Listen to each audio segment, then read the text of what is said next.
আসসালামু আলাইকুম বন্ধুরা, আজকে আমি তোমাদের মাঝে আবার চলে আসলাম নতুন একটা রেসিপি নিয়ে। ছোট ট্যাংরা মাছ দিয়ে বেগুন আলু রান্না।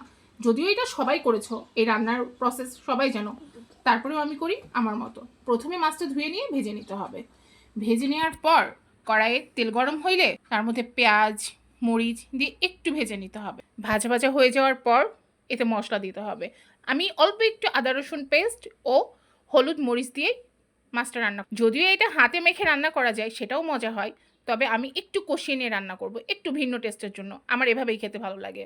তোমাদের যদি হাতে মাখা খেতে ভালো লাগে তোমরা সেভাবেই করতে পারো। তারপর মশলাটা কষা হয়ে গেলে ভালোভাবে যখন কষে যাবে, মশলার উপর তেল ছেড়ে দিবে, আমি বেগুন আলু দিয়ে নিব। বেগুন আলুটা দিয়ে একটু নাড়াচাড়া করে নিতে হবে, ভালোভাবে কষিয়ে নিতে হবে, ভাজা ভাজা করে নিতে হবে। তারপরে দিতে হবে অল্প একটু পানি।